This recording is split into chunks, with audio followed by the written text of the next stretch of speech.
प्यारे दोस्तों, आज की वीडियो में हम आपको बताएंगे कि कैसे एक बकरी ने इंसान के बच्चे को जन्म दिया। एक ऐसी कहानी जिसे सुनने के बाद आप सबकी रूह ललच जाएगी। यह वाकया निहायत ही सबक आमज और इबतनाक वाकया है। लिहाजा हमारी आपसे गुजारिश है कि हमारे इस वाक्य को एंड तक जरूर देखिएगा ताकि आपको इस वाक्य से इबरत हासिल हो सके। वीडियो को लाइक, चैनल को सब्सक्राइब जरूर करें। दाया का कहना था कि आज जो मंजर मेरे सामने था उसे देखकर मैं हैरान थी। शख्स उस बकरी को अपने गले से लगाए बैठा था और बकरी के आसपास लोगों का हुजूम था। मैं इस गांव की दाई थी और मैंने इस गांव की आधी से ज्यादा औरतों की यहां विलादत करवाई थी। सब लोगों का मुंह पर बहुत भरोसा था, लेकिन जब मौलवी हैरानी से मेरे पास आया तो मैं हैरान रह गई। कहने लगा, अम्मा आज आपकी जरूरत पड़ गई है। मैंने कहा कि तुम्हें मेरी जरूरत कैसे पड़ गई? तुम्हारे घर तो ऐसा मामला हो ही नहीं सकता, क्योंकि तुम्हारी बीवी तो बाँ है। उसने कहा, नहीं नहीं, मुझे आपकी जरूरत तो है, लेकिन अपनी बीवी के लिए नहीं। मुझे आपकी जरूरत बानो के लिए है। मैंने कहा, बानो उसके यहाँ विलादत होने वाली है, आप जल्दी से आ जाए। मैं चली गई, क्योंकि यह काम इतना मुश्किल तो नहीं था। एक बकरी के यहाँ विलादत होने वाली थी। मौलवी उस्मान को अपने बकरी से बहुत ज्यादा मोहब्बत थी। उसने उसका नाम बानो रखा था। वह उस बकरी के पीछे पीछे पागल था, उसका बहुत ज्यादा ख्याल रखता था, उस पर जान देता था। सर्दियों में उसके कपड़े भी बनाया करता, उसके लिए अलग से कमरा बना रखा था। सारे गांव को पता था मौलवी उस्मान की जान उस बकरी में बसती है। और कहता है, जब से बकरी लेकर आया हूं तब से मेरे हालात ही बदल गए हैं। बकरी थी भी बड़ी खूबसूरत, लंबी और सफेद रंग की। इतनी ऊंची बकरी वैसे मैंने अपनी जिंदगी में कभी नहीं देखी थी, क्योंकि यह उसका ख्याल ही रखता था, इसलिए वह इतनी बड़ी थी। मैं भी वहां पर चली गई और पास जाकर बैठ गई। मुझे पता था कि मेरा ज्यादा काम नहीं है, लेकिन थोड़ी देर के बाद मेरी आंखों ने ऐसा मंजर देखा कि कदमों तले से जमीन ही निकल गई। मैंने उससे कहा, यह क्या मामला है? पता कर यह किसकी हरकत है? इस पर वह खुद भी हैरान और परेशान रह गया। उसको तो ना बात आए ना जाए, क्योंकि उसे भी यह सब कुछ देखने की उम्मीद नहीं थी। लेकिन जब पता किया गया यह किसकी कारस्तानी है, तो कदमों तले से जमीन ही निकल गई। सर से आन भी मुड़ गया, क्योंकि मौलवी उस्मान कभी भी खुद से नजरें नहीं मिला सकता था, क्योंकि यह काम ही ऐसा था। लोग कहते हैं कि माँ ही जज्बाती नहीं हो सकती। कुछ मर्द भी ऐसे होते हैं जिनको औलाद का बहुत शौक होता है। मौलवी उस्मान भी ऐसा ही था, और मेरे ही इन हाथों में वह पैदा हुआ था। उसकी माँ बड़ी अच्छी औरत थी। आप इस दुनिया से वह जा चुकी थी। उसके घर में अब उसकी एक बीवी रहती थी, जो बस मुनासिब खातून थी, ना किसी से ज्यादा बात करती थी और ना कहीं आना जाना रखती थी। और उसकी वजह यह थी कि वह बांझ थी, बच्चे पैदा नहीं कर सकती थी। अक्सर मेरे पास आती थी, मुझसे कोई दवाई के जाती, क्योंकि मैं इस गांव की बूढ़ी दाई थी। मैंने उससे कहा था कि तेरे यहाँ उम्मीद नहीं होने वाली, तू शहर जाकर एक दफा अपना चेकअप करवा ले। आजकल शहरी डॉक्टरों ने बड़े बड़े तरीके निकाले हैं, अल्लाह करे तेरे यहाँ भी औलाद हो जाए। लेकिन वह कहती, आपको पता तो है हम गरीब लोग हैं, और मौलवी उस्मान कभी भी मुझे शहर लेकर नहीं जाएगा, और इतने तो पैसे भी नहीं है हमारे पास। बस ये मामला इसी तरह चल रहा है। जब वह बदबख्त कहीं से एक बकरी का बच्चा ले आया। ये एक छोटी सी बकरी थी, उसको ऐसे उठाकर लाया था जैसे उसके यहाँ औलाद पैदा हो गई हो, इसलिए उसका नाम बानो रख दिया। और फिर पूरा दिन उस बकरी की देखभाल करता रहता, और जैसे वही उसकी औलाद हो। वक्त के साथ साथ बकरी भी बड़ी हो गई और अब दूध भी देती थी। न बूढ़ी औरत थी। मैंने उससे कहा था कि पाम भर दूध मेरे लिए रख दिया करो। वह ऐसा ही करता था, लेकिन आज उसकी हालत देखकर मेरा कलेजा भी मुंह को आ रहा था। बेचारा ऐसे बैठा था, सर पकड़कर, कि जैसे सब कुछ उसकी अपनी बेटी या बीवी के साथ हुआ है। जब सुबह सुबह मेरी आंख खुली तो दरवाजे पर खड़ा दस्तक दे रहा था। कहने लगा, मेरी बकरी की यहाँ विलादत होने वाली है। मैंने कहा, लेकिन तेरी बकरी तो अकेली है। तो वह कहने लगा, ये तो मुझे मालूम नहीं, पता नहीं खाला, लेकिन आप मेरे साथ चले, मदद की जरूरत है। पहले जब उसने दरवाजा खटखटाया तो मुझे लगा कि कोई और मामला है, लेकिन फिर मैं जानती थी कि उसकी बीवी के यहाँ औलाद तो हो नहीं सकती। वह अपने शौहर को इतना पसंद भी नहीं करती थी। कहती थी, माँ बाप ने जबरदस्ती शादी करवाई है। वह लड़की अच्छी थी, लेकिन आहिस्ता आहिस्ता उसने आना जाना कम कर दिया, क्योंकि यह गांव था। यहाँ पर किसी औरत का बांझ होना बहुत बड़ा गुनाह समझा जाता है। मुझे अपने साथ लिए एक कमरे में दाखिल हुआ। यह कमरा उसने बानों के लिए ही बना रखा था।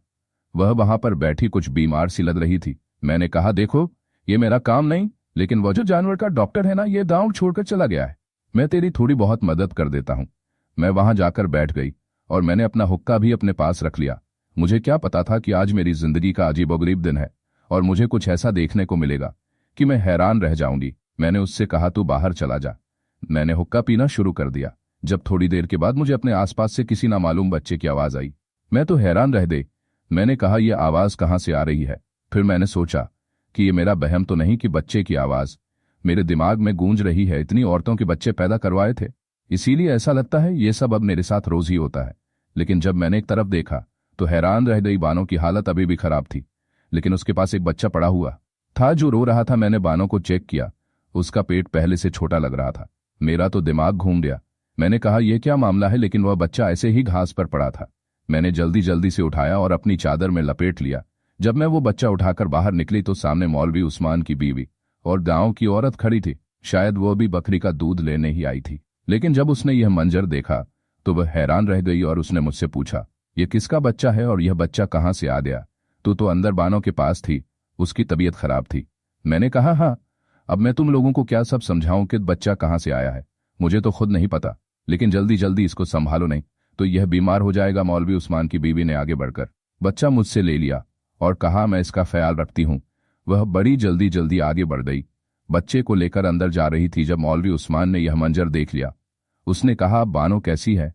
मैंने कहा कि बानो तो ठीक है, लेकिन और बहुत से मामला खराब है, इतने खराब हैं कि तू कभी ठीक कर भी नहीं सकता।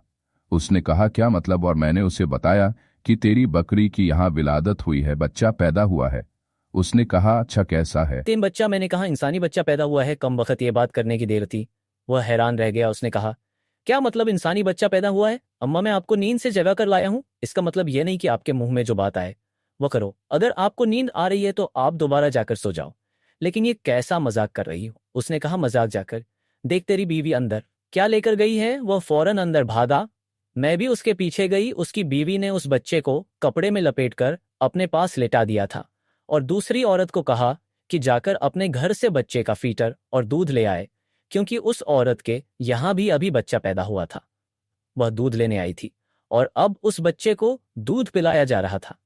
बच्चा बिल्कुल ठीक ठाक था। मेरी नजर बड़ी तेज थी। मैं उनकी नजर में देखकर यह बता देती थी कि बच्चे को कोई मसला है या नहीं। वो तो दूध पीकर सुकून से सो गया, लेकिन उस घर के लोगों का सुकून बर्बाद होने वाला था। मौलवी साहब को जमीन पर बैठ गया, अपना सर पीटने लगा। उसने कहा, यह कौन सा जजमान आ गया है? ये क्या हो गया? मुझे तो कुछ समझ नहीं आ रहा। आप लोगों ने मेरे साथ कोई खेल तो नहीं खेला? हमने कहा, हमने तेरे साथ क्या खेल खेलना था? तू बता, ये सब क्या है? तेरी बकरी थी, तेरे आसपास रहती थी और तू इसका ख्याल रखता था। उसने कहा, मैंने तो कभी सोचा भी नहीं था मेरी बकरी के यहाँ विलादत होगी। और जब विलादत होने वाली थी तो मुझे लगा कि कोई छोटा सा मेमना ही इस दुनिया में आएगा, लेकिन ये बच्चा कहाँ से आ गया? उसकी बीवी कुछ अजीब सी हरकतें कर रही थी। बच्चे को बड़े प्यार से संभाल रही थी, ना कुछ बोल रही थी और ना कुछ कह रही थी। हम सब हैरान थे, तो उसको भी हैरान होना चाहिए था ना, लेकिन वह हैरान नहीं थी। हम ये सोच रहे थे कि ये सब कैसे हो गया। वो कुछ भी नहीं बोल रही थी कि जिन औरतों के बच्चे नहीं होते उन्हें अपने बच्चों का बहुत शौक होता है, लेकिन इस औरत से मैं जब भी पूछती थी तो यही कहती थी, मुझे बच्चों का कोई शौक नहीं है। अगर बच्चे नहीं हैं तो मुझे कोई मसला नहीं। लेकिन अब इस बच्चे को ऐसे पकड़ कर बैठी थी कि जैसे खुद से दूर करेगी तो उसे सांस ही नहीं आएगी। मैंने कहा कि क्षमा, तू भी कुछ बोल ले, खामोश क्यों बैठी है? उसने कहा, मैं क्या बोलूं? मेरे बोलने ना बोलने से क्या हो जाएगा? यही इस बकरी को उठाकर लाए थे और पूरा दिन इसके क्या हो जाएगा? आसपास रहते थे, मुझे नहीं पता कि मैं किसी पर शक करूं। मौलवी उस्मान ने पास पड़ा गिलास उठाकर जमीन पर दे मारा। उसने कहा, क्या तुम मुझ पर शक कर रही हो? उसने कहा, नहीं, मैं आप पर शक नहीं कर रही, लेकिन आप ही बता दे कि यह सब कैसे हो गया। यह सब कुदरत के खिलाफ है। अगर ऐसा हुआ है तो ये किसी की बहुत बड़ी सजा है। मौलवी ने कहा, इस बच्चे का क्या करें? उससे पहले कि मैं कुछ बोलती, शमा कहने लगी कि बच्चे को मेरे पास रहने दे। अल्लाह ने हमें औलाद नहीं दी, बस हमारी औलाद मिल गई। आपको कितनी दफा समझाया है और कितने झगड़ा किए हैं आपसे, लेकिन आपने कभी मेरी बात नहीं मानी। अब ये औलाद हमारे दरवाजे पर आ गई है, हम इसको पाल लेंगे। मर्द के अंदर बहुत सब्र होता है, लेकिन जब उसका सब्र जवाब दे जाता है ना, तो वो खामोश ही हो जाता है। मौलवी, उसके साथ भी यही सब हो रहा था। वह खामोश हो गया और उठकर वहां से चला गया। अब क्षमा रोने लगी। उसने कहा, देखे ना अम्मा, मैंने इसे कितनी दफा कहा, हम किसी का बच्चा लेकर पाल लेते हैं। हमारी शादी को 10 साल हो गए हैं। मैं तो लोगों के बच्चे ही जवान होते देख रही हूँ। मुझे डॉक्टर के पास लेकर नहीं जाते ना, यह मुझे शहर ले गए हैं। उन्होंने कभी मुझ पर ध्यान ही नहीं दिया। मुझसे ज्यादा तो उसको उस बकरी से मोहब्बत थी मैंने सोचा था कि किसी का बच्चा लेकर पाल लेते हैं, लेकिन आजकल ऐसे बच्चे मिलते नहीं हैं। क्षमा बोली अम्मा, ऐसी कोई बात नहीं है। मेरी बहन नाजिया, अल्लाह ने उस पर कर्म किया। एक साथ ही 3 बेटियां पैदा हुई थी, फिर अल्लाह ने उसे एक साथ ही 2 बेटे और दे दिए। वह हमें अपना बच्चा देने को तैयार थी। उसके शौहर तो मेहनत मजदूरी करते थे, 5 बच्चों को कैसे पालते। और मेरी बहन की औलाद थी। और ये जो आपका मौलवी उस्मान है ना, इसने कहा कि इसका अब कम जात है और हमने ऐसा बच्चा नहीं लेना जिसके अंदर घटिया जात का खून है। देखिए ना, इसने कितने बड़े बड़े बोल बोले हैं। शायद इसके लिए अल्लाह ने इसको ये सब कुछ दिखाया। इसने कभी मुझे संजीदा नहीं लिया और ना ही मेरा इलाज करवाया, ना मेरे लिए दुआ की, ना मुझे कहीं दम करवाने ले गया। मैंने कहा किसी से औलाद ले लेते हैं तो इसने मुझे 1000 बातें सुनाई। मैंने कहा फिर शहर जाकर कि यतीम खाने से बच्चा ले लेते हैं, तब भी इसने मुझे बुरा भला कहा। बस इस बकरी को लेकर बैठ गया। एक दिन तो मुझे कहता था यह बकरी ही मेरा सब कुछ है, और मैं अगर इसका कोई काम ठीक से नहीं करती थी तो मेरे साथ लड़ाई झगड़ा करता था। मुझे कहता था कि मैं तुम्हें तलाक दे दूंगा। अब देख लो क्या मामला हुआ। अब इस बकरी की वजह से यह पूरे गांव में भी मशहूर हो गया, लेकिन अच्छे अल्फाज में मशहूर नहीं होगा। मेरी ही बद्दुआ लगी है। मैंने कहा शमा क्या हो गया है, तेरी बद्दुआ ऐसी थी? तो शमा जेरे लव कहने लगी, मैंने जो मांगा था वो मुझे मिल गया। मैंने कहा यह तू क्या बोल रही है? उसने कहा मैं कह रही हूं कि मुझे यह बच्चा मिल गया, बस काफी है। मैं जानना नहीं चाहती ये बच्चा कैसे इस दुनिया में आया और इसका बाप कौन है। बस मैं इसको पालूंगी और अपने पास रखूंगी। मैं अपने घर चली गई। मौलवी उस्मान की माँ मेरी बहुत अच्छी सहेली थी, इसलिए वह मुझे खाला कहता था। कभी अम्मा कहता था। जब शाम हुई तो वह मेरे घर आ गया। बड़ा परेशान था। उसने कहा कि एक बुरी खबर है। मैंने कहा क्या बुरी खबर है? तो कहने लगा बानो इस दुनिया से चली गई, अभी अभी उसे दफना कर आया हूं। मैंने कहा मुझे बड़ा अफसोस हुआ, और वह फूट फूट कर रोने लगा। उसने कहा मेरी बकरी भी इस दुनिया से चली गई और मेरे साथ यह अजीब मामला हो गया। पूरे गांव में यह बात फैल जाएगी। क्या बनेगा समझ नहीं आ रहा। क्या करूं? यहां से भाग जाऊं? लेकिन अगर भागूं तो क्या इस बच्चे को लेकर भागूं? मैंने कहा देख, इसने बच्चे का कोई कसूर नहीं, तेरी बीवी के यहां औलाद नहीं है, वह इसको पाल लेगी, उसका भी वक्त गुजर जाएगा। और तुम लोगों की आधी जिंदगी तो गुजर गई है, बच्चे नहीं हुए। अब अल्लाह ने शायद इसी तरह बच्चा देना था। तो मौलवी उस्मान कहने लगा नहीं, मैं ये सब कुछ कैसे छोड़ सकता हूं। मुझे पता लगाना है ये किसकी कारस्तानी है और किसने यह सब कुछ किया। मेरी बकरी के साथ जिसने भी यह किया है उसके गुनाह की सजा हमारे गुनाहों की सजा नहीं है। हमने कौन सा गुनाह किया था? और तू तो पिछले दिनों तबलीग में गया हुआ था, याद है तुझे, और परसों ही वापस आया है। मौलवी साहब सोचने लगा। उसने कहा हाँ बात तो सच है, मैं तबलीग पर गया था और परसों ही वापस आया हूं। मैंने कहा मेरा भी तजुर्बा है। ये बच्चा एक दिन का नहीं है, कम से कम 4-5 दिन का बच्चा है। वह इस मोहल्ले के लोगों से पूछगछ कर रहा था। लोगों से पूछ रहा था कि मेरे घर में कोई दाखिल हुआ था या जिनके बकरे थे उनसे भी जाकर बात कर रहा था। लोग उसको बदले में तरह तरह की बातें सुन रहे थे, लेकिन उसने ठान ली थी कि वह पूछ कर ही रहेगा कि आखिर मामला क्या है। और इधर मैं अपनी तफी में मशरूफ थी, लेकिन मेरा अंदाजा गलत निकला। क्षमा को देखकर ऐसा लग ही रहा था कि उसने इतनी जल्दी कोई बच्चा पैदा किया था। वह बिल्कुल ठीक ठाक फिर रही थी। फिर यह बच्चा किसका था? कहीं वाकई वह मामला तो नहीं था जिससे हम सिर्फ यह सोचकर नजरअंदाज कर रहे थे कि ऐसा हो ही नहीं सकता। जबकि अगर कुदरत नाराज हो जाए तो फिर ऐसे ऐसे मामलात दिखाती है कि इंसान की अकल दंग रह जाती है, और यह कुदरत का गुस्सा जाहिर करने के तरीके होते हैं। इंसान इन चीजों को नहीं समझता। जब वह दूसरे इंसान को यह चीजों के बारे में बताता है तो वह यही कहता है कि यह सब कुछ झूठ है, कहानी है, लेकिन होने को क्या नहीं हो सकता। मुझे एक औरत के बारे में पता चला कि उसने कैसा बच्चा पैदा किया था। उसको देखकर सब लोग चीख मारते चिल्लाते हुए वहां से भाग गए, क्योंकि वह बच्चा है ही इस किस्म का था। और मेरी हिम्मत थी कि मैंने उस बच्चे को उठाकर उसकी मां की गोद में रखा था। इसी तरह मां के हाथ कांप रहे थे। वह बुरी तरह से रो रही थी। सब लोग कहते थे कि इसे सजा मिली है क्योंकि उसने अपनी चारपाई पर पड़ी हुई सांस की खिदमत नहीं की, बल्कि उनको हमेशा बुरे अल्फाज से पुकारती थी, गुस्सा करती थी, उनके काम नहीं करती थी, और फिर उसकी सांस इसी तरह चारपाई पर दम तोड़ गई। वह बच्चा भी दुनिया में ज्यादा अरसे नहीं रहा, लेकिन उस औरत को बदला जरूर मिला। इसके बाद वह बहुत नेक औरत बन गई थी, अपने शौहर का ख्याल करती और गांव वालों का भी काम किया करती।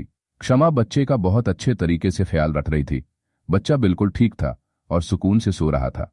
मैं वापस अपने घर आ गई। जब मुझे एक औरत बुलाने के लिए आई, उसने कहा कि अम्मा वह सलीमा की बेटी है ना, उसकी तबीयत खराब हो गई है, जरा आप चले। मैंने कहा हाँ हाँ आता हूं। ऐसे तो मेरे पास बहुत से लोग आते थे और मैं लोगों की मदद करने के लिए साथ चली जाती थी। शायद उस औरत के यहाँ बच्चा पैदा होने वाला था, इसलिए मुझे बुलाया था, लेकिन मुझे यह पता चल गया था कि किसकी बात हो रही है। क्योंकि सलीमा को मैं अच्छी तरह जानती थी। उसकी एक जवान और खूबसूरत बेटी थी जो पूरे गांव में अपनी खूबसूरती की वजह से मशहूर थी। उसका नाम शायद लाइबा था। बहुत ही प्यारी लड़की थी। जब मैं घर में दाखिल हुई तो लाइबा की हालत बड़ी खराब लग रही थी। वह बिस्तर पर पड़ी थी और उसे बहुत तेज बुखार हो रहा था। मैंने पूछा कि क्या मामला है तो उसकी मां ने कहा यह अपने मामू के घर गई थी, 4 दिन पहले वापस आई है और तब से इसने अपने आप को कमरे में बंद कर रखा है। ना उसने कुछ खाया है और ना पिया है और इसकी हालत बड़ी अजीब हो रही है। अब इसको इतना तेज बुखार हो गया है कि बुखार उतरने का नाम ही नहीं ले रहा। मैंने लाइबा की तरफ देखा तो मैं उसका चेहरा देखते ही समझ गई कि मामला कुछ और है। मैं सबसे कहा तुम लोग बाहर चले जाओ, मुझे अकेले में इसको देखने दो कि क्या मामला है, क्या वजह है। जवान लड़की है क्या? तुम सबके सामने मैं इसे ऐसी बातें पूछूंगी? चलो निकलो यहां से। मैं लाइबा के पास बैठ गई। मैंने कहा जी क्या बात है बेटा? जब मैं उसे चेक करने की कोशिश की तो उसने मेरा हाथ पीछे कर दिया। उसने कहा नहीं अम्मा, बस तू मुझे बचा ले, बाहर जाकर सबको कह दे कि सब कुछ ठीक है। मैंने कहा कहाँ, क्यों, क्या हुआ? तो वह कहने लगी यह देख मेरा हाल। जब मैं उसको देखा तो मैं समझ गई कि क्या मामला है। मैंने कहा तेरी औलाद कहाँ है? उसने कहा वो तो मैंने शमा को दे दी। मैंने कहा शमा तेरी क्या लगती है? तो कहने लगी वो मेरी बचपन की सहेली है। मैंने कहा बच्चे का बाप कौन था? तो लाइबा ने सर झुका लिया। उसने कहा इस बच्चे का बाप जो भी था उसके साथ मेरा कोई जायज रिश्ता नहीं था। वो पीछे कारखाना बन रहा है ना, उधर का अवसर था। वह बहुत खूबसूरत आदमी था। उसे तो यहां से गए हुए 10 महीने होने वाले हैं और मैं ही उसके इश्क में पागल हो गई थी। और यह बात मैंने सिर्फ शमा को ही बताई थी। शमा को यह पता था कि मेरे यहाँ औलाद होने वाली है। जब मेरे यहाँ औलाद होने वाली थी और कुछ महीने ऊपर हुए तो मैं बहाना करके अपने मामू के घर चली गई। आपको तो पता है ना मेरे मामू की आंखों में बिनाई नहीं है। उनकी एक बेटी है और उससे यह सब कुछ छुपाना आसान था। वह बेवकूफ सी है। लेकिन फिर मुझे शमा ने कहा तू वापस आ, हम सब संभाल लेंगे। और जब मैं यह बच्चा बानो के पास रखने के लिए आई तो आप हुक्का पीकर सो रही थी। अम्मा आपको पता ही नहीं चला यह सब कुछ कैसे हुआ? बानो के साथ हमने कुछ नहीं किया। उसकी तबीयत खराब खुद ही हुई थी। शायद उसने कुछ उल्टा सीधा खाया हुआ था, लेकिन हमने उसकी तबीयत का फायदा उठाया और इस बच्चे को वहां पर रख दिया। आप कुछ पल के लिए सो गई थी। अम्मा बोली यह मेरे साथ पहले भी होता है कि मैं हुक्का पीती हूं तो मुझे अचानक नींद आ जाती है, लेकिन उस दिन मुझे पता ही नहीं चला कि मैं किस टाइम सोई और किस टाइम उठी। वह हाथ जोड़ने लगी। उसने कहा मैंने अपनी सहेली की मदद की है और उसने मेरी मदद की है। बस आप बाहर जाकर कह दो मुझे बुखार है और कोई दवाई वगैरह दे दो, क्योंकि मेरे साथ जो बुरा होना था वह तो हो ही चुका। मैं तो इस बच्चे को नहीं पाल सकती, पर शमा तो इसको अच्छी तरीके से पाल सकती है। यह बात सुनकर मैं हैरान रह गई। क्या कहती? पता नहीं चला कि यह उनकी बेवकूफ़ी थी या उनकी दोस्ती की आला मिसाल थी। एक दूसरे के बुरे वक्त में उन्होंने एक दूसरे का इतना साथ दिया। तभी तो क्षमा कह रही थी क्यों रोएगा बच्चा अपनी खाला की गोद में। जो है यह जुमला पूरा करना था उसने, क्योंकि उसके लिए लाइबा उसकी बहन से बढ़कर थी।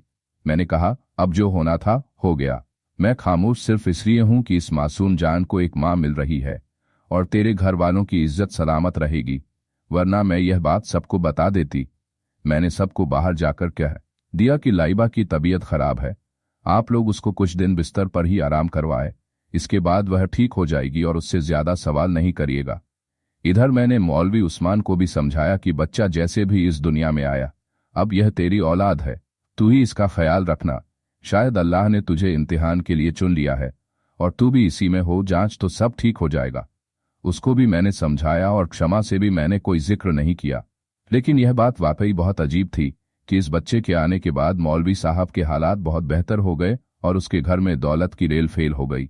अब वह भी उस बच्चे को अपनी गोद में लिए फिरता है, प्यार करता है और क्षमा भी बहुत खुश है। बात लाइबा की तो किसी को पता भी नहीं चला। उस लड़की ने इतना बुरा किया, शायद उसकी किस्मत अच्छी थी, लेकिन उसने वाकई बहुत बड़ा कदम उठाया था।